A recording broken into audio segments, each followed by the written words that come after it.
Innal hamdalillah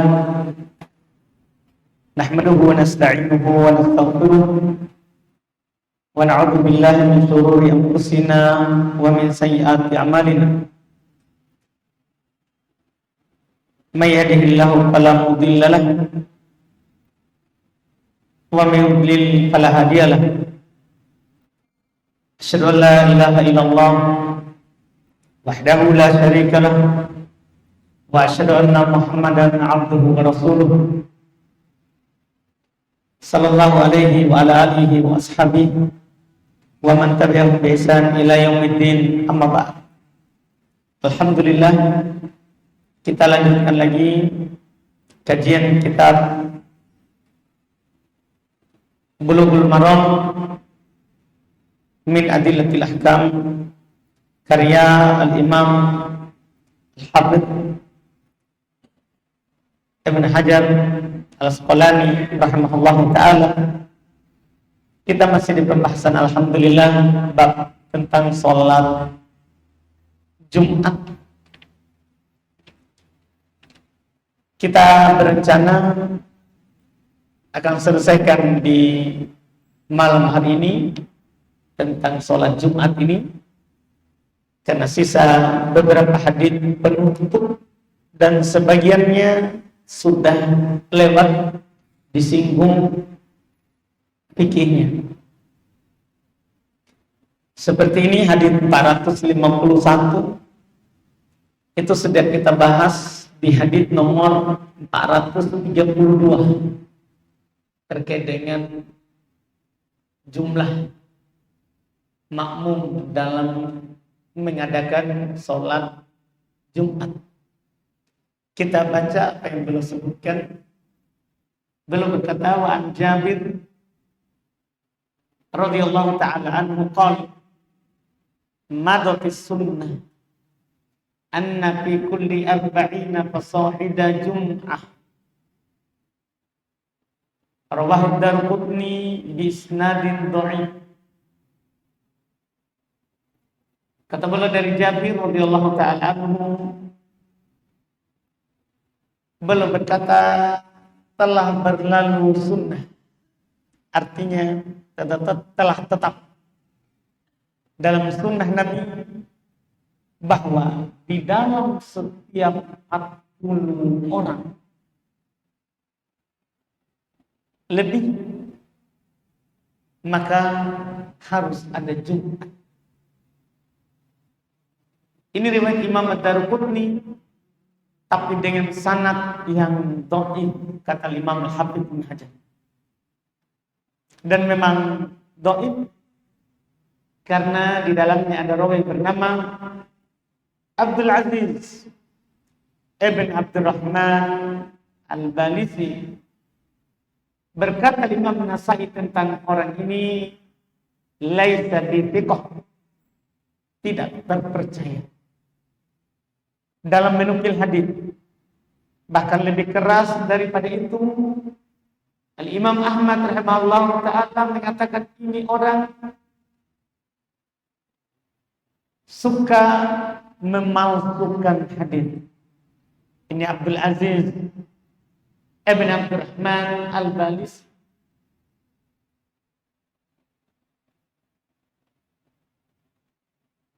Sehingga hadits ini dikatakan dhaif jiddan, palsu. Terkait dengan bilangan 40 baru boleh Jumatan. Dan kita sudah sampaikan fikihnya dulu bahwa tidak ada dalil yang kuat yang menerangkan bahwa harus 40, dan kita sudah sebutkan boleh melaksanakan Jumat kalau ada khotib nanti sebagai imam dan ada makmum 1 orang. Itu sudah cukup. 2 orang sudah cukup, apalagi 3 orang. Dan ini sudah berlalu, alhamdulillah. Kita sudah bahas di hadis nomor 432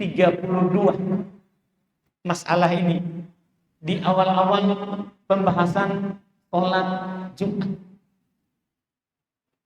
Kemudian hadis berikutnya lagi Wa an Samurah ibn Jundub radhiyallahu taala anhu qala anna Nabiy sallallahu alaihi wasallam kana yastaghfiru lil mu'minina wal mu'minati fi kulli jum'ah. Rawahul Bazzar bi isnadin layyin. Kata beliau dari Samurah bin Jundub radhiyallahu taala anhu, beliau berkata, adalah Nabi sallallahu alaihi wasallam biasa memintakan ampun untuk orang yang beriman, laki-laki dan perempuan di setiap Jumat. Ini hadis riwayat Imam Al-Bazzar, tapi kata Imam Al-Hafidz Ibnu Hajar dengan sanad yang lemah. Ini juga sama. Di dalam sanadnya ada rawi bernama Yusuf ibn Khalid As-Samti. Orang ini dihukumi kadzdzab, pendusta. Sehingga hadis ini juga hadis palsu. Hadis ini adalah hadis yang dhaif jiddan, lemah sekali, tidak bisa naik ke derajat hasan. Ke derajat hasan. Cuma kenapa beliau sebutkan? Satu, untuk menjelaskan ini hadis tidak kuat. Yang kedua, untuk menjelaskan fikih terkait dengan khutbah Jumat, yaitu disyariatkan dalam khutbah Jumat itu berdoa, mendoakan kaum muslimin dan muslimat, mukminin dan mukminat, pengampunan untuk mereka. Seperti ucapan khotib, Allahumma ighfir lil muslimin wal muslimat, al mu'minin wal mu'minat. Ucapan minta ampun untuk mereka. Ini disyariatkan dan disyariatkan ini oleh madhab Hanabilah, Syafi'iyah, Malikiyah, Hanafiyah. Itu madhab yang keempat. Menjelaskan pada hari Jumat itu disyariatkan untuk mendoakan pengampunan untuk kaum muslimin dan muslimat. Iya. Mendoakan pengampunan untuk kaum muslimin dan muslimat. Dan apa dalilnya? Karena hadis yang ada di hadapan kita itu hadis dhaif. Hadis yang ada di hadapan kita itu adalah hadis yang dhaif. Iya. Ini menjadi pertanyaan, kenapa bisa dikatakan disunahkan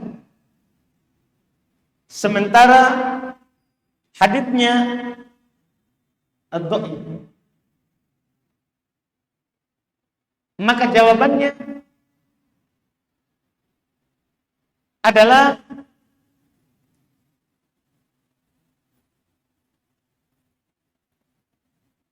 ada asar yang dikeluarkan oleh Al-Imam Abdul Razzaq.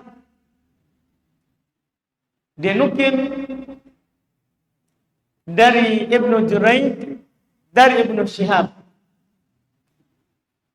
Dan dia berkata, kana Nabi sallallahu alaihi wasallam yad'u 'alal mimbar yaumal jum'ah fayu'minun nas. Adalah Nabi sallallahu alaihi wasallam berdoa di atas mimbar di hari Jumat dan orang-orang mengaminkannya. Ini ya ucapan menguatkan keadaan di zaman Nabi sallallahu alaihi wa ala alihi wasallam, dan hukumnya tidak wajib karena tidak ada dalil yang jelas langsung memerintahkan untuk berdoa pada hari Jumat untuk khutbah. Ada dari kalangan Syafi'iyah, pengikut Imam Syafi'i, mereka berlebihan dalam mengambil pendapat bahwa berdoa di saat khutbah pada hari Jumat rukun Jumat. Artinya menurut mereka tidak sah khutbah, tidak sah khutbah Jumat tanpa ada doanya. Rukun Jumat. Cuma pendapat ini tentunya tidak kuat karena dalil yang ada di hadapan kita juga tidak kuat. Ada kelemahan hadis sehingga pendapat yang dibangun di atasnya juga lemah. Juga lemah. Ini yang harus kita tentunya pahami. Jadi kita berpendapat disyariatkan berdoa, tapi bukan rukun dari khutbah Jumat. Dan di sana kadang kalau ada khotib, ada orang kalau melihat khotib tidak berdoa di hari Jumat waktu dia berkhutbah, di khutbah pertama kemudian khutbah kedua tidak doa. Kadang mereka akan menganggap bahwa ini Jumat tidak sah karena khotib tidak berdoa. Maka kita katakan berdoa meminta pengampunan untuk kaum muslimin di hari Jumat disyariatkan, tapi bukan rukun khutbah. Bukan kewajiban dalam khutbah. Bukan kewajiban dalam khutbah. Artinya sah khutbah walaupun khotibnya tidak berdoa. Cuman kalau dia berdoa lebih bagus lagi.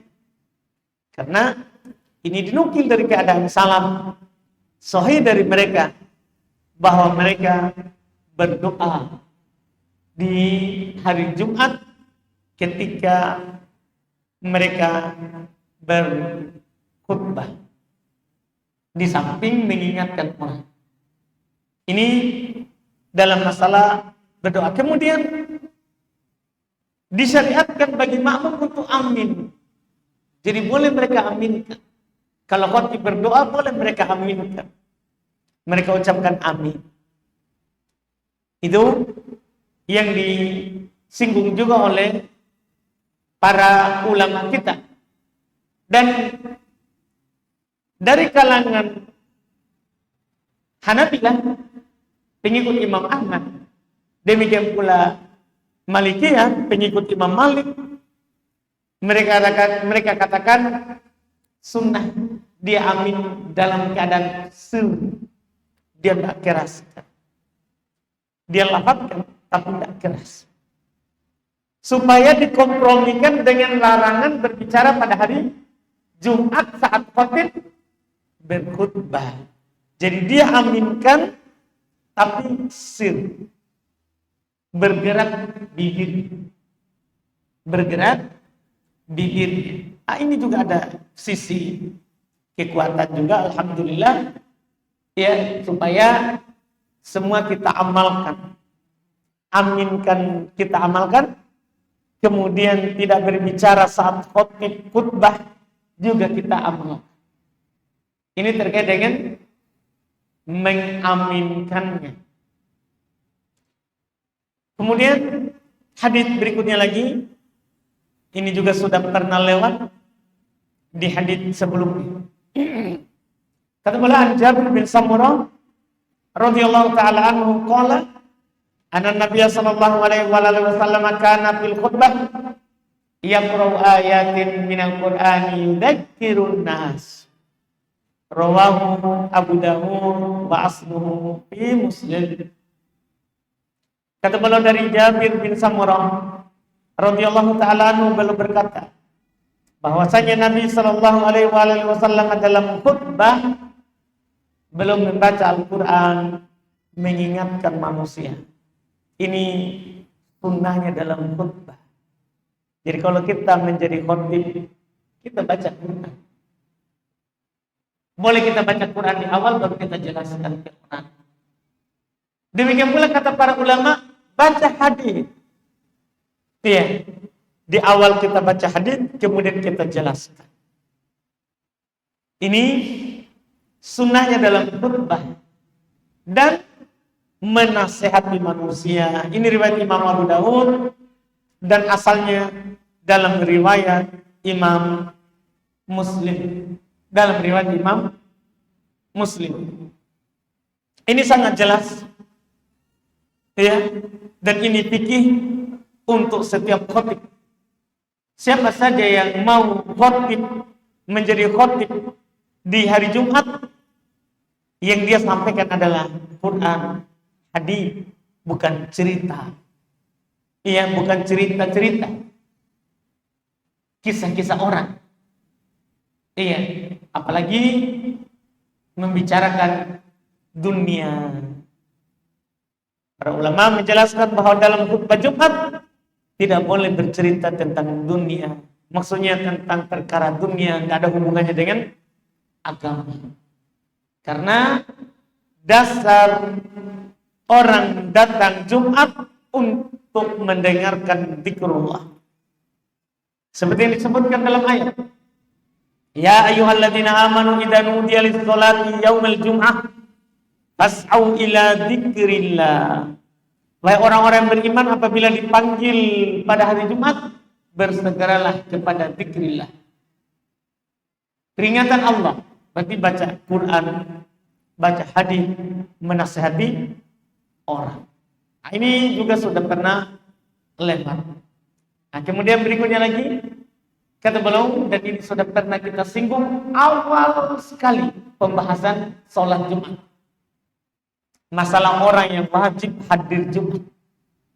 Kata beliau, An-Tariq Ibn Shihab radhiyallahu ta'ala anhu qala anna Rasulullah sallallahu alaihi wasallam qala al-jum'atu haqqun wajibun ala kulli muslim fi jama'atin illa arba'atan mamlukun wa imra'atun wa sabiyun wa maridun.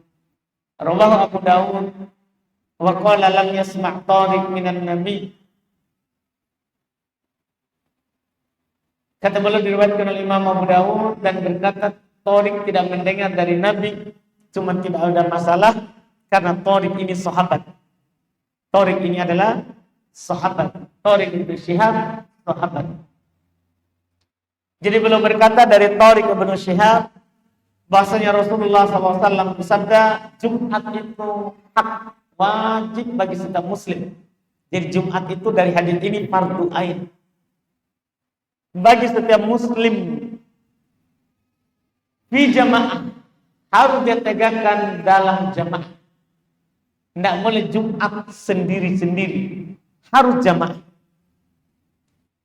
Kecuali pada 4 golongan tidak wajib. Mamluk, budak, tidak wajib baginya Jumat. Wamro'atun, perempuan, tidak wajib baginya Jumat. Wastabiyun, anak kecil yang belum balik, tidak wajib baginya Jumat. Wa maridun, orang sakit, tidak wajib baginya Jumat. Inilah golongan yang tidak wajib Jumatan. Golongan yang tidak wajib Jumatan. Kemudian sebentar akan ditambah golongan kelima. Kita baca lagi supaya genap. Wa akhrajahu Hakim min riwayat Tariq al-madhkur an Abi Musa. Dan dikeluarkan oleh Imam Al-Hakim dari riwayat Tariq yang disebutkan dari Abu Musa. Ada perantara Abu Musa radhiyallahu taala anhu. Wa an Ibnu Umar, dan dari Ibnu Umar. Qala Rasulullah sallallahu alaihi wasallam. Belum berkata Rasulullah sallallahu alaihi wasallam bersabda, "Laisa 'ala musafirin Jum'ah." Tidak ada bagi musafir Jumat. Rawahu Tabrani bi isnad dhaif. Riwayat Imam Tabrani dengan sanad yang dhaif. Kalau ini hadis yang terakhir ini dhaif, ya, yang belum sebutkan ini. Hanya saja di sana ada rawi, ada riwayat yang lebih sahih daripada ini, belum sebutkan. Atar dari Ibnu Umar bahwa dia telah bersafar bersama Nabi, bersama Abu Bakar, bersama Umar, bersama Uthman, bersama Ali. Mereka tidak pernah melakukan Jumat, demikian pula tidak pernah melakukan Id saat safar. Saat safar. Syekhul Islam Ibnu Taimiyah rahimahullah beliau berkata dalam kitab Majmu' Fatawa was-shawab bila raib, yang benarnya tanpa ada keraguan, wal qaul, dia adalah pendapat, anna dzalika laisa bimasyru'in lil musafir, bahwasanya salat Jumat tidak disyariatkan untuk musafir.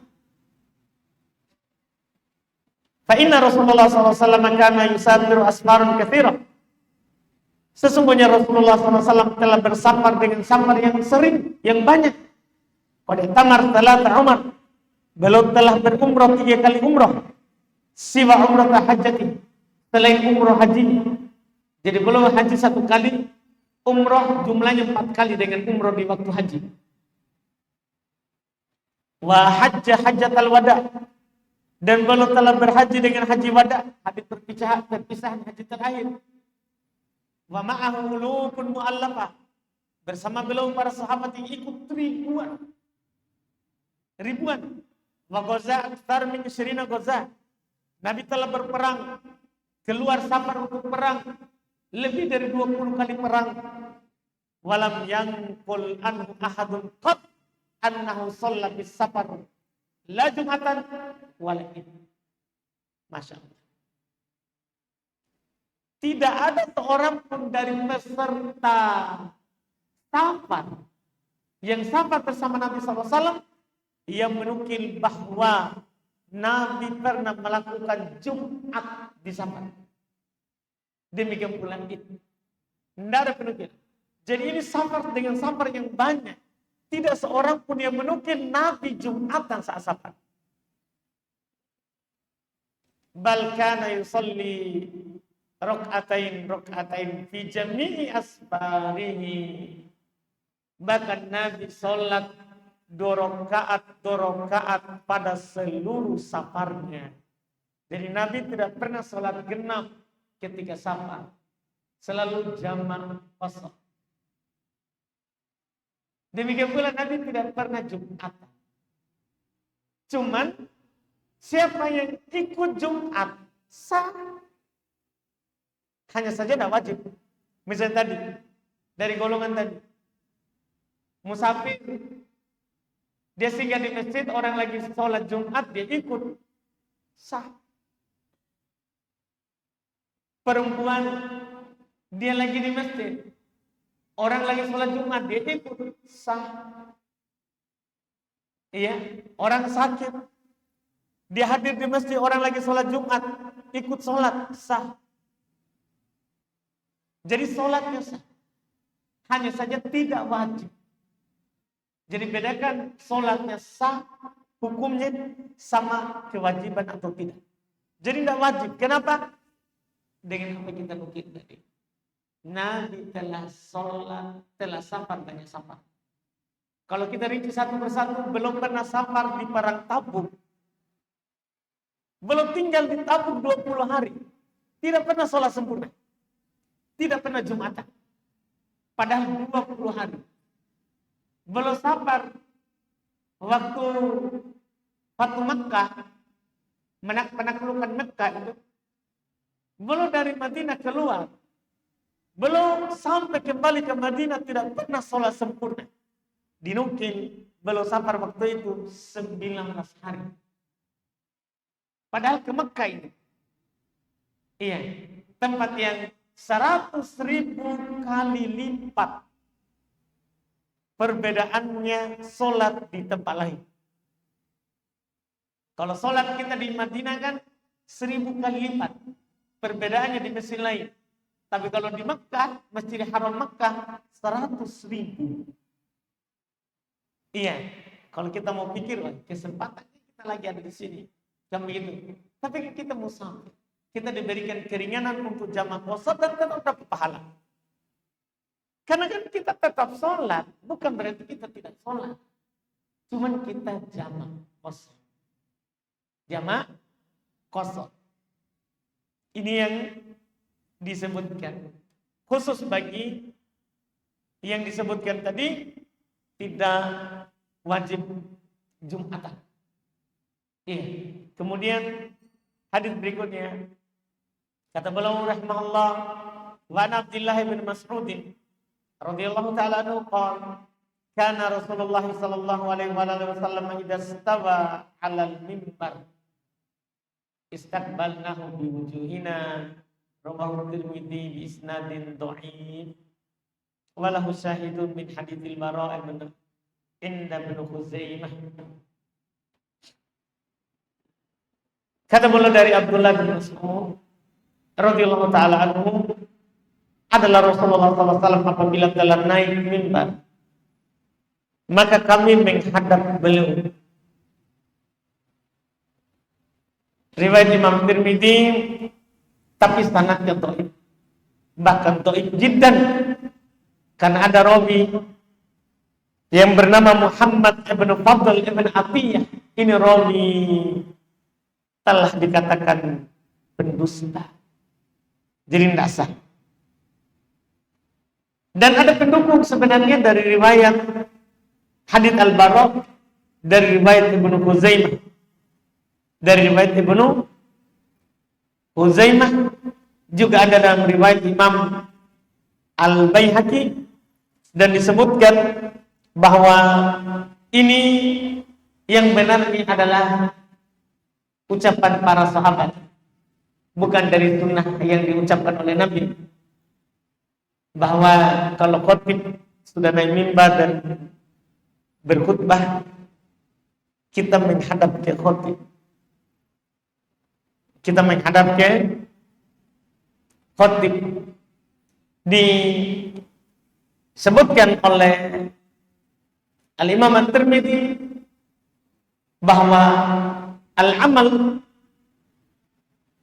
ala dzalika inda ahli ilmi min as-sahabah wa ghairihim, beramal dengan melakukan ini, inilah yang disebutkan oleh ahli ilmu dari kalangan sahabat dan selain mereka, bahwa kita kalau khotib berkhutbah, kita menghadap mendengarkan khotib. Ya, menghadap mendengarkan khotib.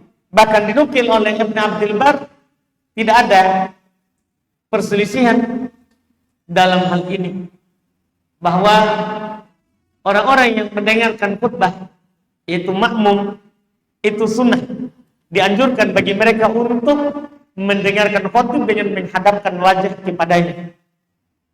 Sebagaimana khotib juga menghadapkan badannya, wajahnya ke makmum. Kalau khotib tidak ada silang pendapat. Tidak ada bahkan silang pendapat, karena memang Nabi kalau beliau naik mimbar untuk khutbah, maka belum menghadap ke makmum. Yang dibicarakan sekarang adalah keadaan makmum. Apakah juga mereka menghadap ke khotib atau cukup mereka duduk menghadap ke depan? Maka juga para sahabat mengamalkan itu. Mereka kalau Nabi sudah naik khutbah, maka mereka menghadapkan wajahnya ke Nabi, mendengarkan, menghadapkan wajahnya ke Nabi, mendengarkan. Ini masalah perbuatan yang dilakukan di zaman para sahabat. Kemudian berikutnya hadis terakhir tentang sholat Jumat, hadis 457, 58. Kata beliau Anil Hakam Ibn Hazm, qala syahidan al-jum'ah ma'an nabi faqama muttaki'an ala 'asa aw qaus, rawahu Abu Dawud. Dari Al-Hakam Ibn Hazm, beliau berkata, kami menyaksikan Jumat bersama Nabi, maka beliau berdiri khutbah itu bersandar kepada tongkat atau kepada busur panah. Ini riwayat Imam Abu Dawud dan ini riwayat hasan, bisa dipakai berdalil. Hadis ini disebutkan oleh mayoritas ulama, sunnahnya kita kalau khutbah pakai tongkat. Ini hadis yang dipakai, tapi hukumnya sunnah, bukan rukun dari Jumat. Kalau kita lakukan, maka kita telah melakukan sunnah. Dan ini pendapat dari mayoritas ulama rahimahullah ta'ala. Mayoritas ulama fikih berpendapat bahwa kalau khotib naik mimbar, sunnah dia berdiri, ia bersandar dengan tongkat. Dengan tongkat. Karena Nabi melakukannya. Nabi melakukannya. Jadi kalau kita punya masjid, kita siapkan tongkat untuk khotib. Kita siapkan tongkat untuk khotib, dan itu hukumnya adalah disunnahkan. Hukumnya adalah disunnahkan. Kalau tidak ada tongkat, maka khotib berpegang dengan ini, yang tiangnya mimbar, ya, bagian depannya mimbar. Oh, ini ada tongkat tapi disimpan begitu ya. Ya, gimana caranya khotib ambil itu? Diangkat ya, besar sekali ya. Iya, masya Allah, luar biasa tongkat. Jadi tongkat itu tidak setinggi itu, karena tongkat itu dipakai bersandar. Saat dia berkhutbah itu dia bersandar di sini, bersandar di tongkat itu. Kalau ini dipakai apa itu? Masya Allah. Iya, ini dipakai perang. Iya, alhamdulillah. Jadi ini sunnah. Jadi bukan gaya-gaya, tapi memang sunnahnya seperti itu. Iya. Dan di situ dikatakan atau busur. Ini kalau tidak ada apa-apa, ya, walaupun busur ini masalah juga. Disebut oleh para ulama, penukilan ini adalah kalau kita lagi khutbah perang, ya kita bersandar kepada busur, kepada tombak. Adapun ketika bukan dalam keadaan perang, tidak, ya, dilakukan hal tersebut, tidak dilakukan hal tersebut. Ini hanya berlaku, disebutkan oleh mayoritas, kalau daerah itu kita baru taklukan. Disebutkan oleh mayoritas bahwa kalau negeri itu kita baru saja taklukan, baru kita kalahkan, maka kalau kita naik khutbah, kita bawa senjata. Jangan sampai saat Jumat datang orang yang menyerang. Datang orang yang menyerang. Dengan ini alhamdulillah telah tamat tentang, ya, pembahasan seputar Jumatan. Alhamdulillah kita cukupkan, berarti pertemuan di pekan depan sudah kita masuk di pembahasan sholatul khauf, sholat dalam keadaan takut seperti perang atau yang semisalnya. Alhamdulillah ini kita bisa selesai tentang Jumatan ini di majelis kita yang keberapa ini? Masya Allah. Ini di majelis 116 ternyata. Jadi sudah 116 pertemuan. Alhamdulillah kita sudah mencapai hadis 400, ya, 58. Alhamdulillah. Iya. Mudah-mudahan bermanfaat. Kita cukupkan dulu. Kalau ada pertanyaan, fadhol, boleh diajukan.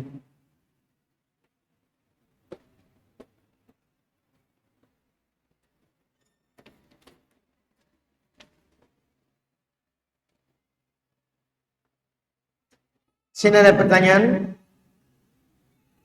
Jika saya ingin sholat witir 3 rakaat, 2 rakaatnya salam lalu lanjut 1 rakaat, atau langsung 3 rakaat 1 kali salam, boleh dua-duanya. Kalau kita mau sholat witir 3 rakaat, boleh 2-1, boleh langsung 3. Boleh langsung 3. Ya.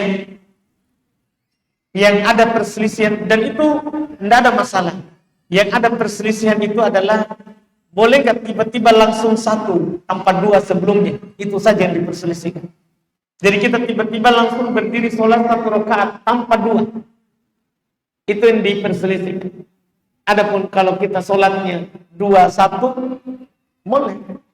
Atau langsung 3, boleh. Sebagaimana langsung 5, boleh. Langsung 7, boleh. Langsung 9, boleh. Dimulaikan semuanya. Witir itu boleh 1, 3, 5, 7, 9. Boleh dilakukan. Allah Allah.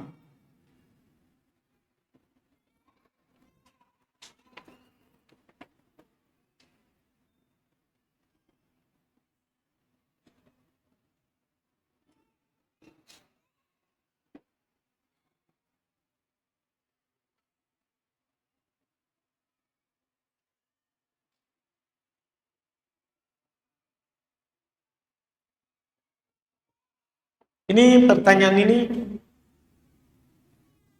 sudah didaurahkan ya oleh Ustaz Dul. Kita tuntut cukupkan itu. Boleh kita dengar. Kan baru-baru ada daurah semua tentang musik. Kan Ustaz catat itu ucapannya orang yang menghalalkan. Belum bantah ucapan. Jadi itu ucapannya ditulis dan belum bantah.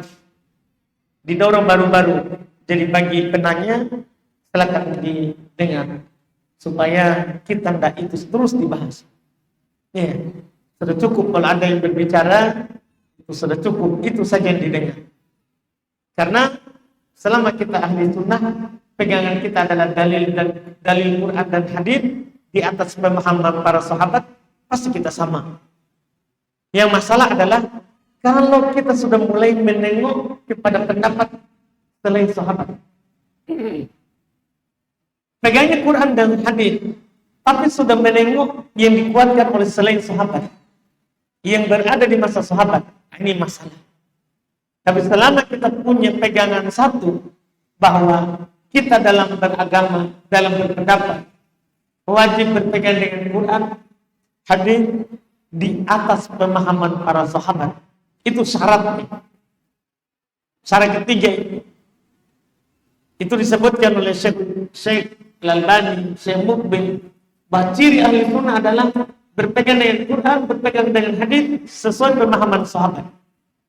Selama orang berpegang dengan itu, orang tidak akan berbeda dalam ngomong, walaupun kita berbeda negeri, walaupun kita tidak pernah ketemu, walaupun kita tidak saling janjian, ayo kita berbicara ini sama-sama. Tapi kalau orang pegangnya Quran, hadis di atas pemahaman sahabat, tidak akan pernah beda ucapannya. Tidak akan pernah beda ucapannya. Jadi boleh si penanya mendengarkan kajian ini.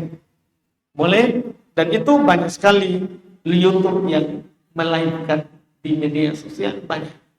Boleh kita dengar ya, tentang hal tersebut. Dan memang tentang pengharaman musik ini kan sudah dikarang buku iya tentangnya. Jadi perkara haramnya musik jelas itu tidak perlu lagi dibicarakan.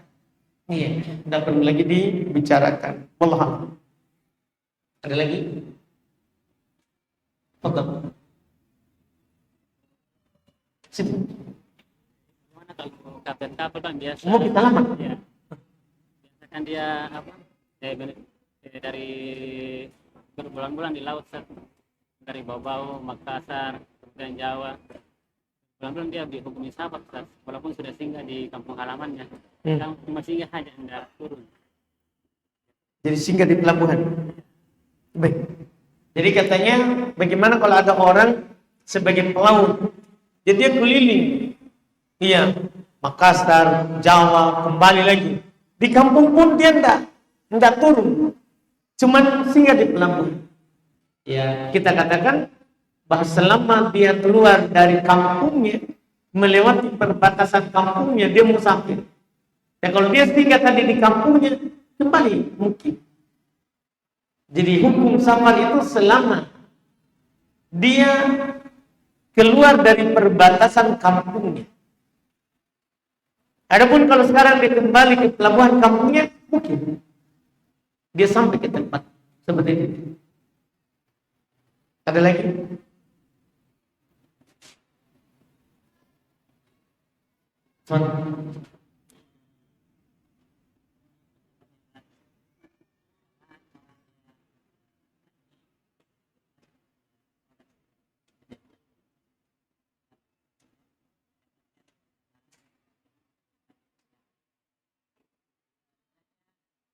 orang dia berangkat ke hari, dia mandinya di pagi hari, dia beraktivitas pagi dapatkan keutamaan ini. Apa yang harus dia lakukan? Ya. Baik. Pertama, hari Jumat itu adalah ada mengatakan dimulai dari adzan subuh. Itu harinya. Kalau malamnya mulai dari terbenamnya matahari. Itu malam Jumat. Itu sudah dikatakan Jumat itu kalau matahari sudah terbenam pada hari Kamis. Adapun harinya, walaupun ada sedikit silang pendapat definisi mulai dari hari Jumat itu kapan, tapi yang benar adalah mulai dari terbitnya fajar. Sekarang masalah keutamaan yang disebutkan sebelumnya, siapa yang mandi pada hari Jumat,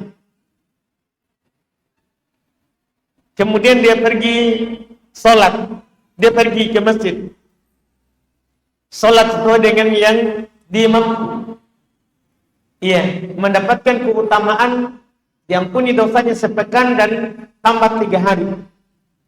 Nah, kalau masalah mandinya sebenarnya bukan dipertanyakan, tidak apa-apa. Karena kapan orang mandi di adzan subuh itu sudah mandi Jumat. Dengan syarat dia niat juga mandi Jumat. Misal dia bangun di subuh hari, junub di malam hari, sekaligus mandi junub, mandi Jumat. Sah, boleh. Dan dianggap mandi Jumat. Karena kalau adzan subuh sudah masuk hari Jumat. Kemudian sekarang ini masalahnya adalah dia keluar dari rumah aktivitas dulu. Tidak langsung ke masjid. Apakah juga mendapatkan tadi dia keluar ke mandi terus pergi kerja. Dari itu dia ke masjid Jumat. Apakah mendapatkan keutamaan tadi yang disebutkan? Kalau kita melihat lafaz, pakai lafaz apa? Lafaz hadis. Karena lafaz hadis menentukan dia dapat atau tidak. Itu yang perlu kita lihat supaya langsung jelas. Jadi lafaz hadisnya itu pakai kata tummah. Maniktasala tummah. Siapa yang mandi Jumat kemudian pakai kata tummah. Tummah itu artinya ada tarofi. Tidak harus langsung setelah mandi. Itu ini ilmu besarnya dalam ilmu bahasa Arab. Jadi ketika pakai kata fa, berarti langsung mandi, langsung berangkat Jumat.